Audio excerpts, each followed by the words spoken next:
বোন দেখ এই খয়েরি কালারের ফুলটা কত আলো হয়ে ফুটেছে না। আমি বাড়িতে নিয়ে গেলাম তো অন্য গাছ হয়ে গেল।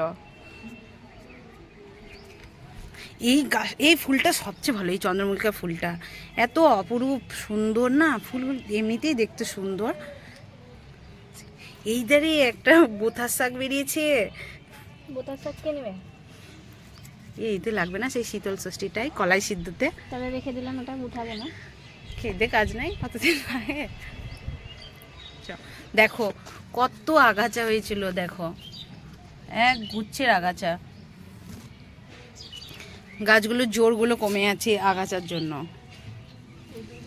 দেখ এই দেখ চন্দ্রমল্লিকা গাছে দেখ বোন কত কটা চারা বেরিয়েছে, দেখ এই দেখ অনেক কটা। এই গাছগুলো এই চন্দ্রমল্লিকাটাই অনেক কি সুন্দর রে, জানিস না মরে যাবে না, অনেক দিন থাকে গাছগুলো। আর এইগুলো জানি না, এগুলো বুঝতে পারছি না এখন কেমন থাকবে। প্রচুর কড়ি আছে এখনো, এখন আস্তে আস্তে অনেক ফুটবে বল। আর এই আমাদের এই থলপদ্ম গাছটাই কোন যুগে থলপদ্ম ফুল ফুটবে রে, বুঝতেই পারি না আমি এর ব্যাপার স্যাপারটা। এই দেখো বন্ধুরা আমাদের লেবু গাছে দেখো কত সুন্দর লেবু হয়েছে। এগুলো কি লেবু রে বোন? কাগজা লেবু না, ছেলে লেবু? কাগজা, কাগজি লেবু রে, ছোট ছোট হয়।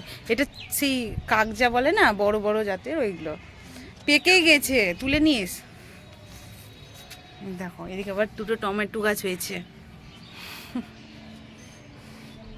এই দেখো আমার বাড়ির গাছের মতন আমার মাদের বাড়ির গাছেও হনুমানের সব পাতাগুলোকে খেয়ে নিয়েছে মুড়িয়ে।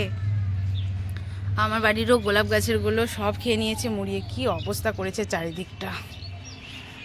এই দেখো আমাদের সাজনে গাছ, এবার আমরা সাজনে ডাঁটা পারবো আর 2 দিন পর।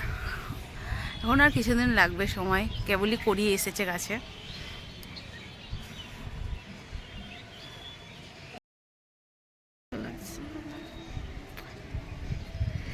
যাবি কখন? যাবো তো। রেডি হোক, যাবি না? চো আমরা ফাঁকা ফাঁকা ঘুরে আসি, তারপর বাবু আসবে যখন তখন হচ্ছে যাবো আবার। তাই দেখ ওই ফুলের গাছে দেখ, হ্যাঁ ফুলটার কাছে রোদের মধ্যে দাঁড়িয়ে আছিস। শীতের রোদ বেশ ভালোই লাগে।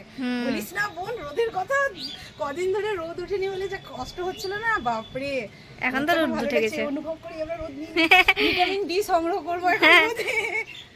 হ্যাঁ